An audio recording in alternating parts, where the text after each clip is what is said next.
Hai teman-teman, aku Ria Amalia. Di sini aku bakal bahas mengenai masalah overthinking. Ya, apa sih yang teman-teman pikirkan ketika mendengar kata overthinking? Kira-kira apa aja sih bahayanya dan dampaknya? Terus gimana cara kita mengatasinya? Oke, di sini aku bakal bahas sesuai dengan yang sudah aku ketahui dan aku pelajari. Let's go. Overthinking, ya, istilah yang saat ini sudah menjadi pembahasan yang melekat di kalangan anak muda seusiaku, di mana kondisi seseorang yang mengalami banyak pikiran atau berpikir berlebihan dalam hal sekecil apapun, entah itu tentang masalah masa depan, insecure akan diri sendiri, bahkan memikirkan hal yang sebenarnya belum tentu terjadi. Setiap pagi, siang, sore, kita bisa tertawa bahagia. Sedangkan di malam hari, rasa sedih tiba-tiba ingin menangis, stres, cemas, rasa ingin menyendiri, susah tidur, dan berkelut dengan pikiran sendiri mulai menghampiri, sampai di kondisi yang sering kita sebut overthinking. Overthinking itu ada untuk mengingatkan kita supaya lebih hati-hati. Apakah itu berarti sebuah kebenaran? Ya, tentu tidak. Tapi karena itu ada di otak kita pikirin seakan-akan itu adalah sebuah kebenaran. Kelelahan mental atau mentally exhausted ini sangat wajar dirasakan oleh semua manusia, bahkan aku. Hanya saja, hal ini akan berbahaya ketika sudah berlebihan atau bahkan sudah jadi teman sehari-hari kita. Karena nantinya akan berdampak lebih buruk pada kesehatan mental kita, seperti stres, depresi, gangguan kecemasan, panik yang berlebih, bahkan meningkatkan berbagai resiko penyakit lain yang mungkin disebabkan karena kita stres, depresi, susah tidur.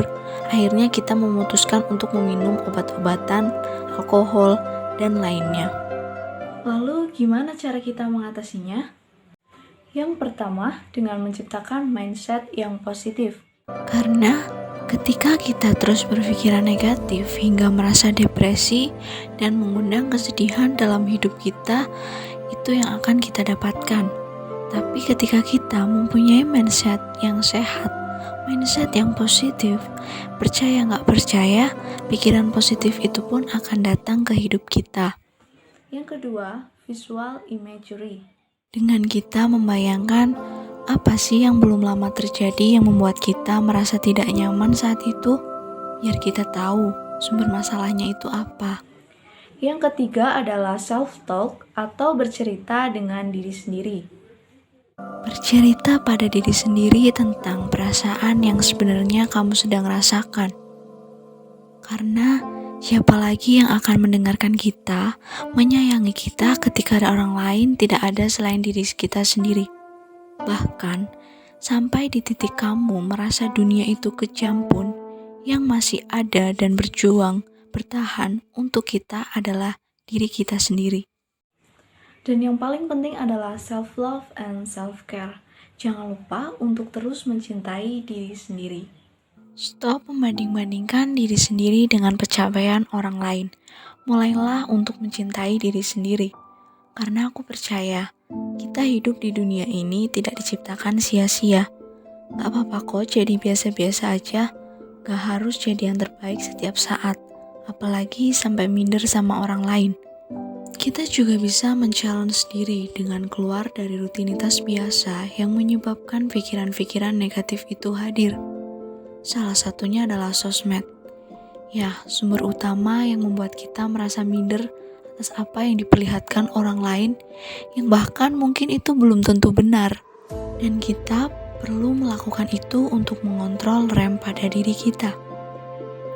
Banyak hal yang gak harus kita masukin ke kepala. Karena kan ketika kita tidak membacanya ataupun tidak melihatnya, itu gak akan ada efek apapun buat kita. Salah satunya yang menyebabkan pikiran-pikiran negatif itu datang. Aku pernah dengar kata-kata yang intinya, kalau semua manusia itu unik. Jadi kalau misalkan kita harus dituntut sama kayak yang lain biar dianggap sukses, ya gak akan pernah bisa. Karena unik itu masing-masing gak sama dengan yang lain. So, jangan lupa untuk terus mencintai diri sendiri karena kamu hebat dengan apa yang kamu miliki.